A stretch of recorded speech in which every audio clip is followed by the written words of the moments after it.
A review for the board game Genotype by Genius Games. Come on back after the break.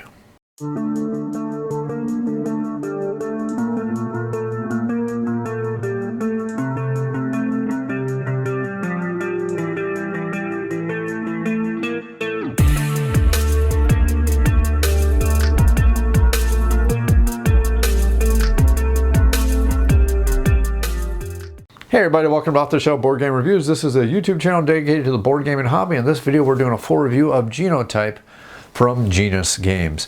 Now, if you just want to see a quick overview of the game, see some sample gameplay where I play a full 3-player game from beginning to end, or actually learn how to play the game, check out the other videos in the series. In this video, we're going to do a full review of the game itself. Now, the game of Genotype, this is a worker placement dice action selection game for 1 to 5 players, and it does mean it does have a solo component. And this is a full, true solo component where you're going to play versus an AI, and I'll talk about that a little bit. But this game does play all the way up to 5 players. The average play time is going to be about 90 to maybe 120 minutes. When players are learning the game, it's probably going to take a little bit longer, but expect a good game with players who understand the rules, understand the different actions. Game is probably playable even with up to 5 players in under 2 hours.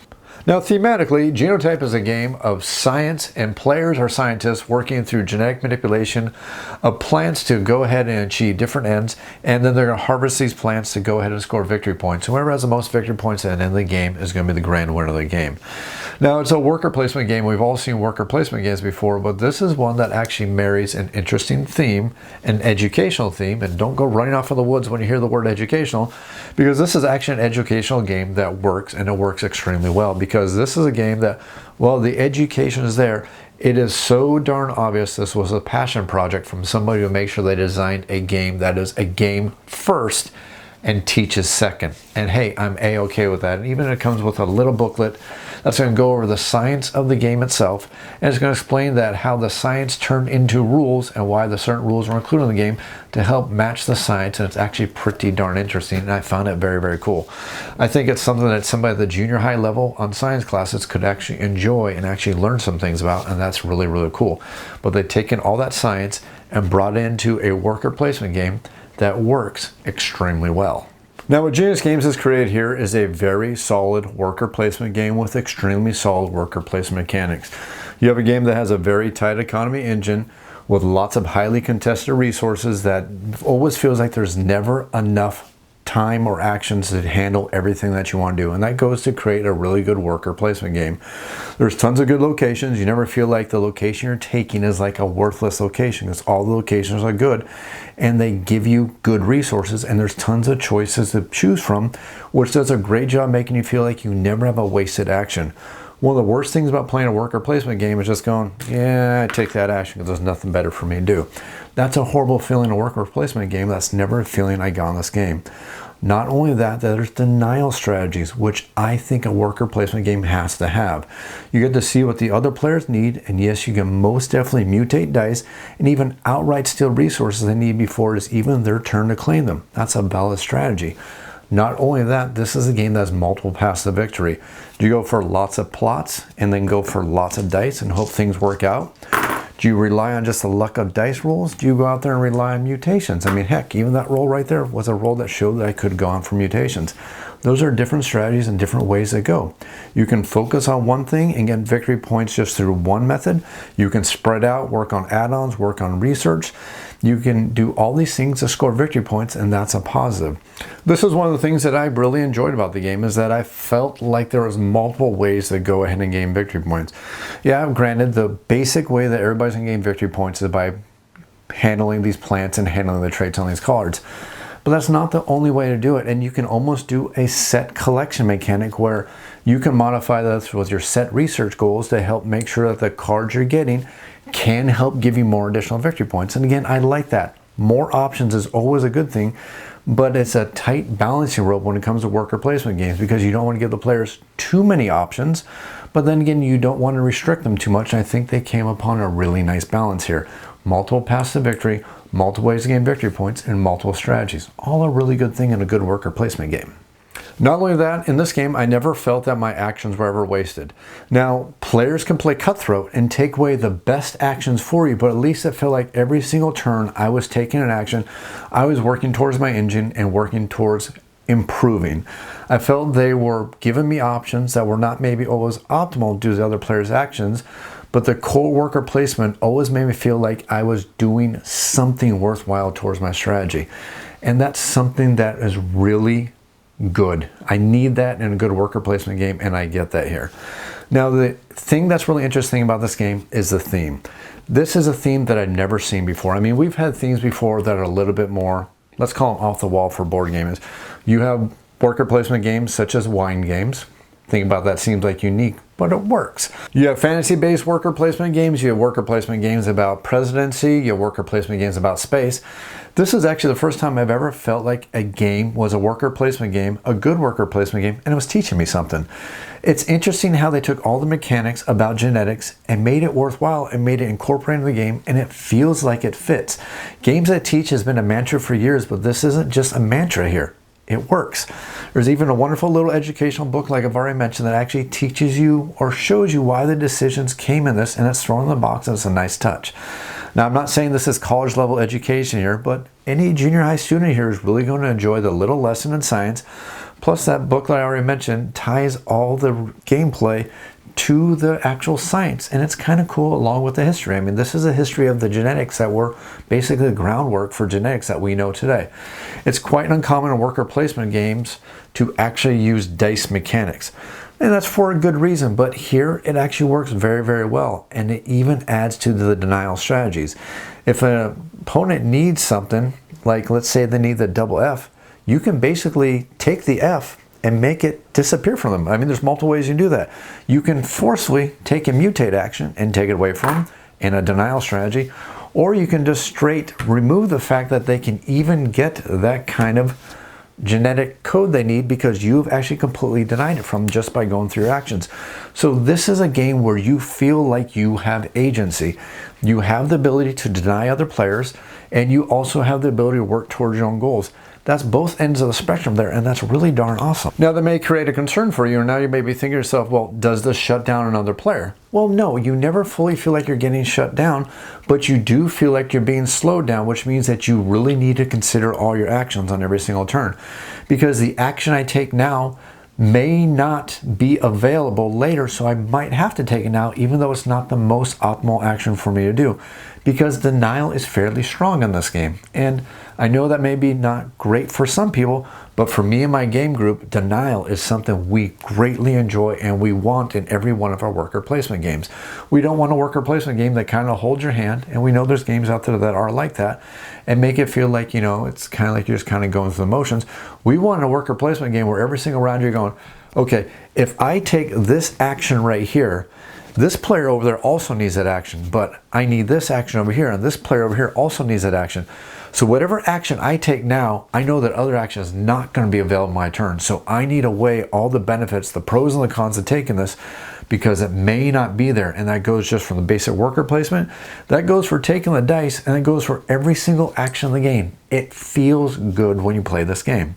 Well, maybe not good when you're on the losing end of a denial strategy, but it feels good to play the game. Now, having said that, I do have to give the caveat that there is some very good direct player interaction here. You can literally cut someone's dice pool in half simply by changing the gene types, guaranteeing that their gene types are not going to be able to be rolled this turn. Thankfully, it doesn't shut someone completely down. I just want to emphasize that and not scare people away from trying the game. But yes, it can definitely hamper a player, because if you feel somebody's taking the lead, you can take them down a little bit. But again, player agency in a game is always a good thing in my book, and the dice in this game offer one hidden bonus that is really cool. There's never an obvious move in this game, which can really kill a worker placement game. Turns should never be obvious. It kind of reminds me in a way kind of the Plaid Hat Games Abomination, in a good way here, where the whims of the dice can really make you consider each of your turns. Do you go for the luck mitigation? Do you go for the sure thing? Do you take the perfect plan for your first choice? What do you do? And those are things that make strong decision trees. This is one of those rare worker placement games where having more actions isn't always the best thing. In many cases, more dice options can be better than workers, but that trades actions for a ride on the slightly wilder side of chance. Sometimes playing the odds can pay off if you can play your plant cards perfectly well, and I kind of like that. That's actually a point I really want to emphasize here now that I mention it. In a lot of worker placement games, the most obvious action is to get more action tokens.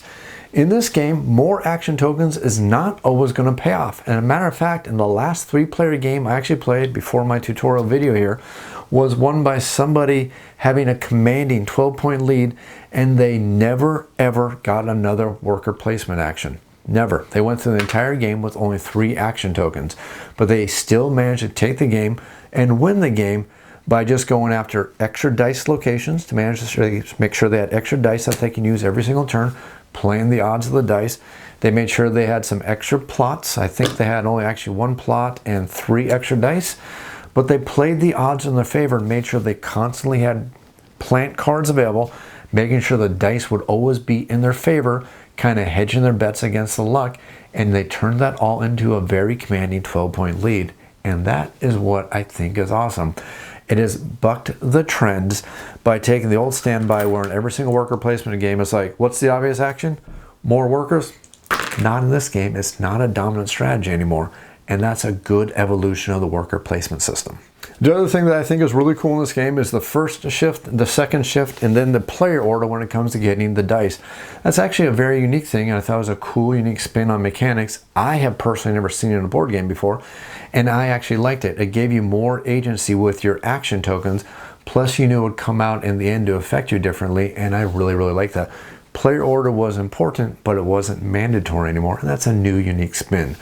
Now, when it comes to games like this, you don't want a lot of luck. And in this game, there is a little bit of luck, but it can be highly mitigated by player skill and proper planning. There's cards that may come out that may not be always in your favor, but there's ways to work around it.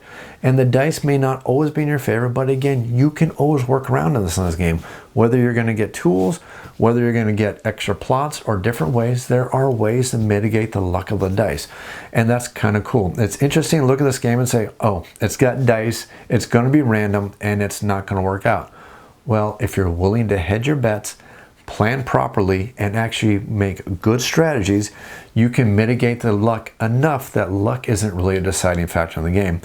But the dice add enough randomness to this game to make sure that the game is going to give you a lot of replay variety.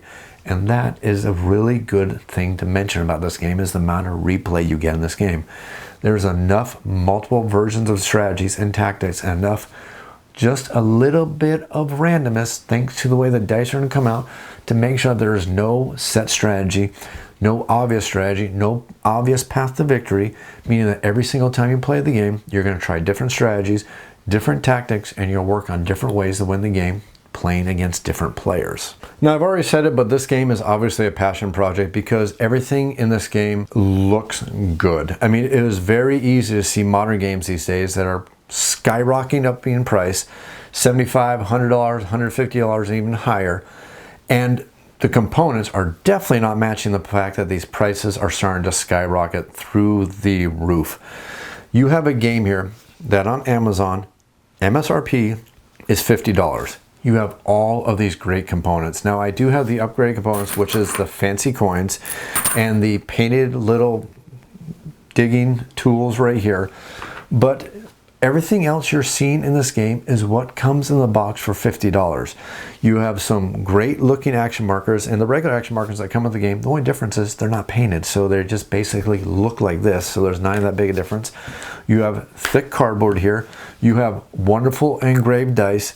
You have great artwork. You have little components or little reminders all over the board to make sure that you don't have to go back to the rule book all the time. And that is something that not a lot of board games do anymore, and they really, really need to do that because that makes the game so easy to play. The last thing you want to do when you are playing a game is say, hold on guys, okay, page 32 of the rule book says, okay, you did this, okay, you can go ahead and do this. This is a game where you don't need to do this. There are plenty of reminders, such as the fact that these are the amount of cards you use if you're playing a 3-player game, if you're playing a 4-player game. You have that reminder down here again. You have a reminder about the costs over here. You have the reminder of everything going on over here. You have the nice reminder of the turn order over here. You have a nice section for all the components. Everything here is extremely easy to read. The artwork is good. Even the artwork from the assistants looks really good. It's a very nicely done artwork. I enjoy it. It looks fantastic. The symbols look good. everything here, it just looks like this is 100% a passion project. They put way, way, way more work and effort into a game than I am seeing out there on Kickstarter for $100. I can't believe this is a $50 game. You look at all this stuff here, engraved dice, nice board, player aids, nice components, everything out here just looks fantastic. Wonderful, wonderful level of component quality here. Oh yeah, and I didn't mention that at the back of the rulebook, there's a turn reminder. This should be standard in board games these days, and still this isn't standard in board games. It's almost like the producers for Genotype sat down and looked at every board game out there. Genius Games sat down out there and looked at all the board games out there and says, okay, here is a checklist of everything you need to have a good board game. You have this, this, this, and this, and they didn't stop until they checked off every single one of these check marks for this game. And I have to say the quality here is something for board game publishers to really strive for. They've really set the bar high here. Heck, this really brings me back to the days of quality classic games like Survive from a dozen years ago, when, if you haven't seen it, the mountain tiles were like super duper thick, and where the components were absolutely fantastic with thick wooden pieces. We just haven't seen that quality in a long time, and this matches that quality from those bygone ages and at a great price. Let's not forget, like I said, that this game has legs. I mean, there's enough built in this game to guarantee there's enough replay to make sure that you're going to play this game more and more and more, because you're going to want to play it. Now, I do have a real concern here, and this is something I really cannot personally comment on, but it's something that I thought about because I think about all my viewers out there, and that's going to be the fact of the dice. There are red dice and there are green dice in this game. And honestly, I don't know if that's going to be a problem for people who have visual problems with certain colors. Now, my personal thought is, as long as you keep the dice separate from each other, it shouldn't be a big deal, because even if you have problems separating colors, as long as you have 5 dice for every single color, you should be able to figure it out. But again, don't personally suffer problems with color. So while it's something I always consider when I do a review for a board game and making sure that this is a game that everybody can enjoy, do understand that there is red and green in here, but I think you might be okay just because of the way the mechanics work for the game, so it may not be a big problem for people with color blindness issues. So the big question is, sure, the game looks great on the table, but is this a game that's going to hit the table a lot, and is it going to keep hitting the table? I think if you like a worker placement game, the answer to that question is a yes. This is a game that has a good ability to play anywhere from 1 to 5 players. Yes, there's a full automa built in the game, and it's an automa that's going to use dice, and these dice are going to randomize the decisions, but it's an intelligent automa. It's not one of those things that's completely random. It actually feels like it's trying to beat you, and it comes with 3 different difficulty levels, and the different difficulty levels, they're challenging. This isn't like 51st State. The game of 51st State came with an automa that wasn't that challenging. I felt like I played the automa once or twice. I was like, yeah, I'm good. Don't even play this automa ever again because it wasn't that challenging. So this isn't the case here. You have an automa here that actually feels like it has multiple difficulty levels and it actually makes some interesting decisions. And feels like it cheats, and I'm only saying that in a good way because it's actually a pretty challenging automa, and it gives me reason to want to play the game as a solo game multiple times. So that's a good decision there. So the game has a good replay as a solo game. That's a positive. The game also has a good replay as a multiplayer game because it actually feels like it plays well at all the player counts. There's no single player count here where I felt like, yeah, this game isn't really working that well, and that's due to smart design decisions for the game, such as the fact that the amount of space is available is going to be based on the amount of players in the game. That's always a good design decision when it comes to creating games. So the game feels like it plays great at all the player counts. Plus, it actually feels like at the higher player counts, you're going to get a little bit more interaction between the players. And I mean that as denial tactics. It felt like as I added more players to the game, it felt like denial became a much stronger tactic in the gameplay. When we were playing with less players, it didn't feel like denial was quite as prevalent. So when we're talking about the quality of the game, when we're talking about the amount of players for this game, I would probably say look at your gaming group. If you're the kind of gaming group who does not like denial tactics because you don't like feeling like you just work so hard to build something and then somebody goes and pulls the rug out from underneath you, if that's something you don't like, there's maybe a game that you may not enjoy as much at the higher player counts, because denial is definitely a more prevalent strategy at higher player counts. But having said that, if that is something you do enjoy, then understand that you're going to enjoy the game more with the higher player counts, because that denial strategies does become much more prevalent. It's much more common for people to start taking dice away from you, to start mutating dice away from you, because you start understanding the value of just how much it is possible for somebody to get victory points. I mean, you have cards that are worth anywhere from 6 to 12 victory points. If you foolishly let somebody grab a couple 10, 11, 12 victory point cards while you're sitting out there working on 6-point victory cards, I can guarantee you they're going to run away with the game. So you have to play smartly and plan your strategies around that, because otherwise you're just going to lose. So understand that that's going to affect how well the game plays at different player counts. But again, I think the game really does play well at all those player counts. Now, I've talked a lot about the game and a lot of the strategies, and I think this game is a game that's going to have legs to play a long time. It's also a game that feels like it's not that hard to teach. I would like to say a good comparison, this would be a comparison to the game of Abomination, which is the heir of Frankenstein from Stronghold Games. Or not Stronghold Games, from Plathead Games. Sorry about that. That is a game that's a worker placement game that I like a lot. It's a game that is very rich. I enjoy the theme and everything like that. But that's not a game that feels like it's very, very easy to teach. It feels like there is a lot going on. And for some reason, it feels like it's more than the sum of its parts. And I don't know what it is about that game. But every time I try to teach that game, it feels like it's challenging to teach.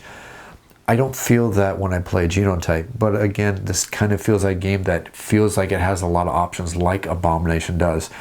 So I would say that it's a positive here that this game feels like it's not as hard to teach as a worker placement game. It kind of feels like, in a way, as if they took Lords of Waterdeep, evolved the mechanics a little bit, created a little bit of a deeper strategy tree, which was more about the deeper strategy. Don't get me wrong, I still love Lords of Waterdeep. I think it's a fantastic game. But they evolved it in some good ways without going off kind of the deep end that you have with Abomination, where you just have so many things going on. So I think they found a really good balance here to create a game that's not hard to teach, but has some strategies that have some legs to make it feel like you're going to want to keep playing this game, because you're going to learn more strategies and learn more tactics and learn different ways to do different things. Sometimes you're going to play a game where you're going to just go for a couple workers and go for lots of dice. Sometimes you're going to go for a game where you're just going to get tons of workers and get all the options, maybe go out there and get all the assistants.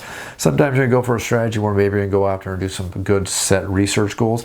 Again, the different strategies are going to be depending on the amount of players you have at the table, the amount of strategies the other players are playing, and just how much everybody's into denial tactics or just working towards building that engine. So the real bottom line here is, did I like Genotype? Yeah, I did like Genotype. It does a couple different things and incorporates some mechanics from different styles of games that I really enjoy. I enjoy worker placement games, and this does feel like a next level worker placement game. And by saying that, I'm basically saying Lords of Waterdeep is basically your, not quite your entry level, but it's like your standard level for a good worker placement game. Complex enough that you can make strategies on it, but easy enough to teach others. This feels like a step up from this, but it also throws in mechanics from games such as Alien Frontiers with the dice allocation mechanics, where you're using dice to gain more resources to help build your engine. So it kind of combines two game mechanics that I really enjoy, and the game works really, really well. I'm actually glad I looked in this game, because if you just look at the game from the theme, you kind of wonder, say, yeah, I wonder just how good that game's going to be. But again, I felt that way about Vinhos when somebody said, hey, want to play a game about owning a vineyard? I was like, maybe. And I'm glad I played Vinhos, and I'm really glad I played Genotype. This is a game that's designed very well. It's a good worker placement game with good amount of strategy, good amount of tactics, a good amount of variety, and a good amount of replay value. I hope you enjoyed this video. I hope you enjoy this video series. If you have any comments or questions, make sure to leave them down in the YouTube comments down below. I will get to them as quickly as I can. You can also feel free to email me off the shelf board game reviews. That's otsbgr@gmail.com. I'll be sure to answer your email as quick as I can. If you enjoy this video, if you enjoy the content, think about supporting the channel over on Patreon. I run this channel on the honor system, which basically means that I run everything personally out of my own pocket. Just tossing one simple dollar in the tip jar over at Patreon can help me cover my costs and help keep the lights on. If you enjoyed this video, if you enjoy this video series, click that like button, click that subscribe button. Your subscriptions do matter. And as always, thanks for watching.